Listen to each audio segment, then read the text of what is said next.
But Mark, now we're going to take a deep dive into two specific kind of draft topics from the Combine. The first thing before we get into everything, make sure to follow us on Twitter.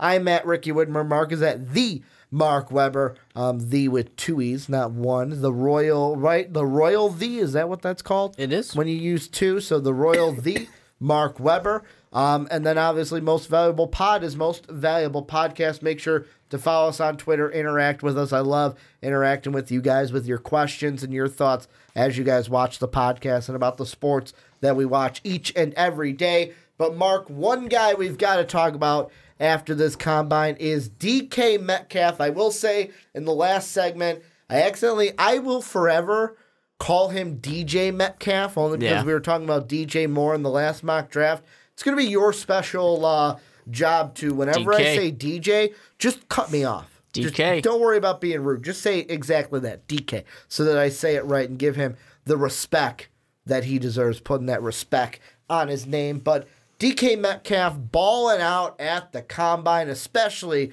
with that 40 time of a 4.3. It blew up Twitter, set the world on fire. Not only that, 27 reps in the bench press, then a 40.5 vertical jump for a wide receiver. This guy was balling.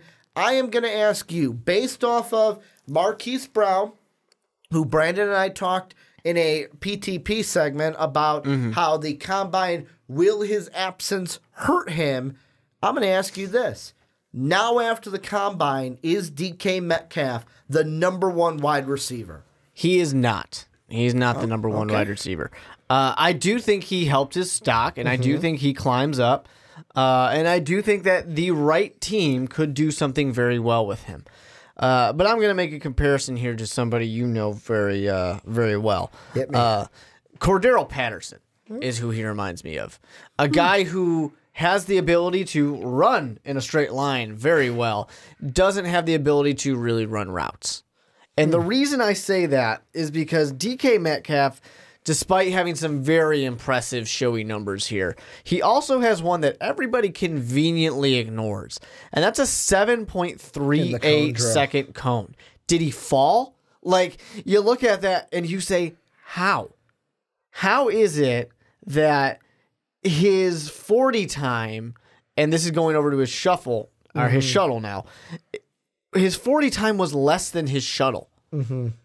Once again, I ask, did you fall? Like, that's not supposed to happen, in case anybody knows. You know, especially for a wide receiver, you are supposed to be better at the shuttle than you are at the 40. What that shows you is you can't run routes.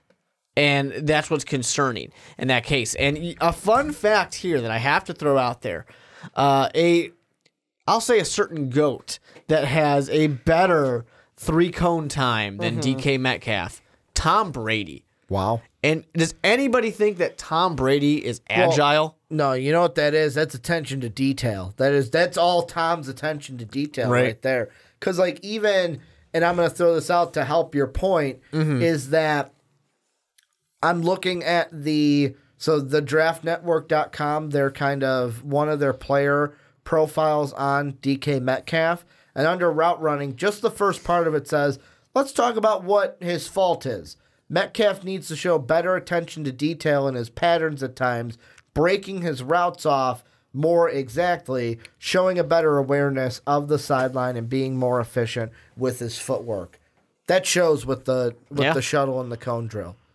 Exactly. And you know what I would love to see, though, for DK Metcalf? Like I said, he's improved his draft stock because he showed something that he can do very, very well. Yeah. He can work very well for a team that's got a strong-armed quarterback who the team already has a slot wide receiver. They've already got some options. They need somebody to be on the end, and they need them to just go down the field. That can work very well. And if DK Metcalf were to be the number one wide receiver, I go back to my mock draft that we had in our 4.0 when I had the Buffalo Bills draft Marquise Hollywood Brown at number 9 overall. Now, if the Buffalo Bills were drafting a wide receiver, I might say maybe they do take a DK Metcalf. Because you got Josh Allen, the guy who can sling it 70, 80 yards. That might work out really well because he's really fast and he doesn't really have to do routes. He can just vertical. That might work out pretty well. Another team like the Denver Broncos, I sit there and I think that would work. They're the very next pick at number 10. Even though I don't necessarily know that they completely need it, but they do. I guess actually, yeah, they do probably need some wide receivers there. Yeah. So that might be another good option there of a guy Joe Flacco, who can sling it. He's got a better arm than most.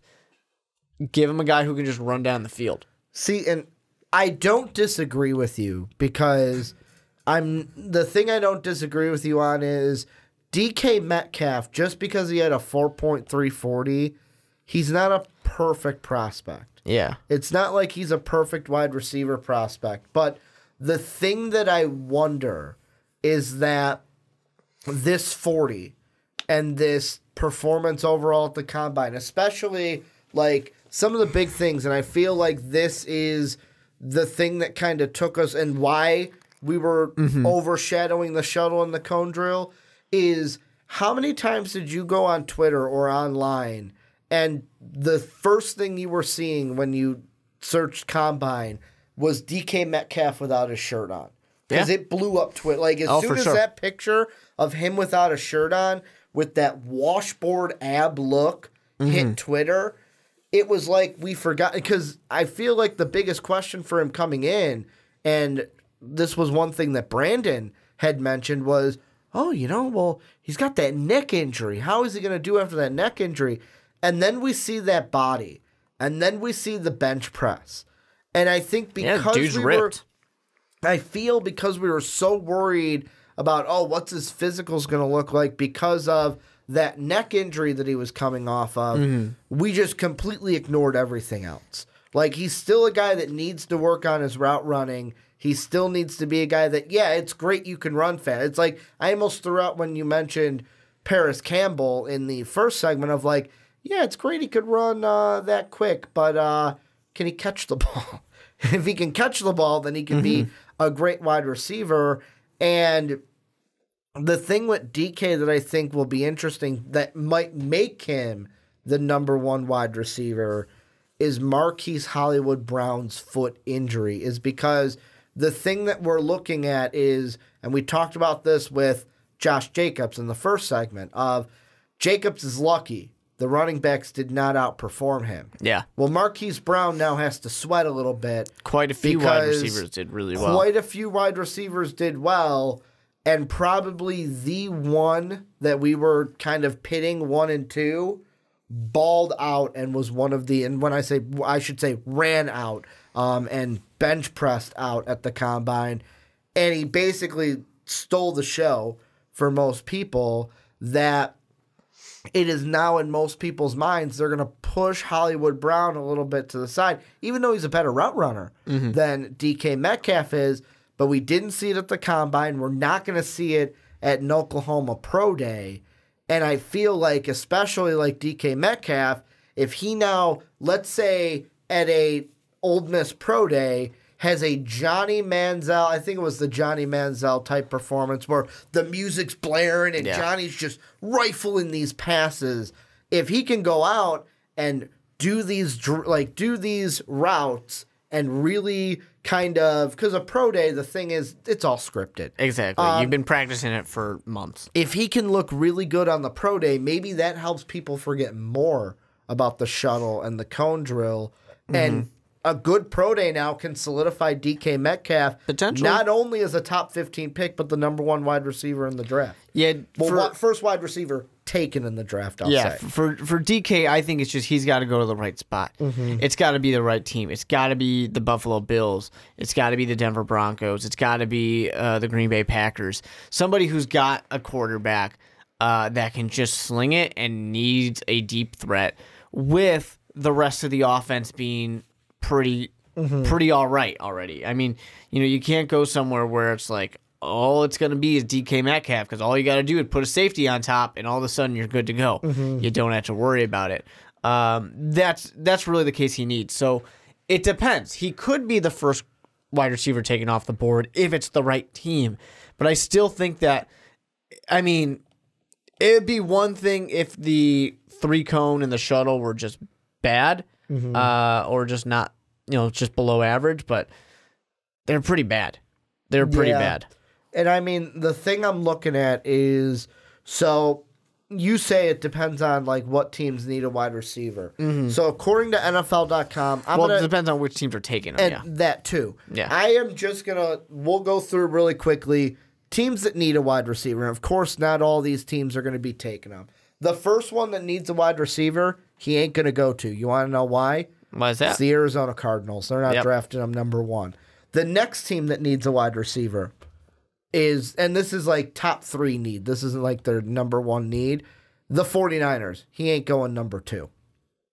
The next one I could see, but I'm going to say no also, the New York Jets at 3. I don't think they take a wide receiver. They're actually looking to trade the pick and trade back. Hopefully someone like wants a Dwayne Haskins and can move up to 3. So he's not going to go 3. The range at the highest that I could see him going, you mentioned the Bills. They're at 9. The Broncos, who you mentioned, could also use a tight end / wide receiver. But the other 2 that's interesting are the Jaguars and the Lions. Because now Matthew Stafford, I don't know if you would consider him a true strong-arm quarterback, but got quite an arm. I do remember back against the Cleveland Browns, I think it was on like a Thanksgiving game, obliterates his shoulder and still goes out there and chucks it deep. Yeah. So I could see DK maybe working with the Lions. I don't see them drafting a wide receiver, though. The interesting one, though, is because of the injuries that they had last season, because of the wide receivers that they lost Allen Hurns and Allen Robinson before last year. The question that I will ask you, now that they're going to have Nick Foles coming in, do the Jaguars, let's say he has a really good pro day, he does everything right from now until the draft, could the Jaguars be a good fit for DJ Metcalf at the next level? I don't know. I mean, I can kind of see it. At the same time, I think maybe offensive line's a better way to go for them in that case once they get there. Protect that big dick on Nick Foles. Exactly. I mean, if you're going to invest in the guy, you got to keep him healthy. Great Deadspin article, by the way. Right? That Sean's cousin sent us, who was in our fantasy league. Yeah. That was just fantastic. I loved every second of it. But anyways, yeah, I think that they would be better off getting the protection, because if you're going to make that big of an investment, but you might want to say, well, if you're going to make that big of an investment, go get him somebody to throw the ball to. Yep. Which is fair too. But in that case, I think you would probably want somebody who can do a little bit more than DK Metcalf can do. And for Nick Foles, yes, the guy's got a good arm, but I think he has a little bit. He's going to play a different game than like a Josh Allen's going to play. So I don't think it completely lines up. Yeah, and then like the rest of it is just like the Bills and Broncos. I agree with you. The Bills might be the best fit just because Josh Allen, he was balling, he was slinging those bombs at the combine last year. Throw it slightly past the wide receiver just to show you that he can. Just to make sure, hey, I got that cannon right here that's attached to my arm. Broncos will be interesting because, like you even mentioned, and I'm going out of order here because we recorded the podcast out of order.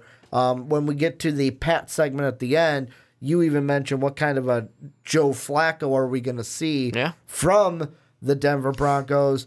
Outside of that top 10, though, it becomes sketchy because like the next teams that are listed with wide receivers, the Redskins, I don't think take a wide receiver. Like I think the Redskins, unless they get some type of free agent or someone in free agency that they're happy with, I think they're going to be forced to take like a Drew Lock or a Daniel Jones or whoever's the top quarterback available at 15 if they don't trade up. Just because who do they got? Unless they're okay. I don't believe. I think they'll get somebody in free agency and unless just say, they're okay with like a Mark Sanchez and just be like, hey, fucking do it. We're giving you the keys for this season just to be. What if they're the team that brings Johnny Manziel back and gives him the reins this year? I mean, you could have like a Fitzpatrick or something like that. I mean, he's a guy who goes and shows he can do something. Because they're even talking about maybe Johnny Manziel being on an NFL team. Johnny Manziel's not coming back.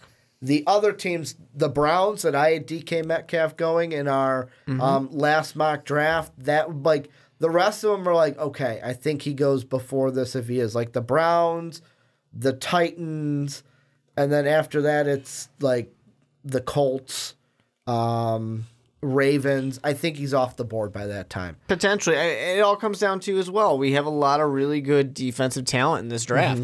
So if that goes up, if quarterbacks do start to get taken, then he'll probably fall a little bit. So there's still a lot that can happen. Definitely, for sure. The one thing I will ask you, and this will be the last thing, and I know it has nothing to do with DK. One guy that you mentioned in the first segment. Yeah. Miles Boykin. Oh, yeah. Does he crack, like, does he find himself a late first-round guy based off of his combine performance? I can go ahead and spoil it. He's going to be in my first round for mock draft 5.0. I was very happy with what I saw out of the guy. Mark's like, I am for sure. He will be there. Going to be putting him in the first at number 1 overall to the Arizona Cardinals. And that mock draft is going to come out in 2 weeks' time. We will be talking about our next mock draft 4.0. Hopefully, after some free agents sign as well. Is it really 5.0? Yep. No, we've done 4. Damn. We've done a lot. 5.0 already. Damn. And we did it way too early. 5.0. Really? Our 6th mock draft of the year. Really, after that, though, we've got what? Like, after that 5.0, you and me have one more. Then for the website, I have my full 7-rounder. And then we've got the one I love doing, the combined MVP one, where each of us takes a hodgepodge of teams and kind of works trades with one another and plays GM. So I can't wait for that to happen later this year in April. But let us know what you guys are thinking down below. First off, what did you think of DK Metcalf's combine performance? Were you all over the 40, all over his physicals, all over the bench? Or are you like Mark, saying, hey, all that stuff is great, but he didn't have a good cone and he didn't have a good shuttle time. Let's not give him a complete pass. Also, because of this situation with Marquise Hollywood Brown, does this now make DK Metcalf the top wide receiver off the board when we get to the NFL draft? Let us know what you guys are thinking down below in that comment section.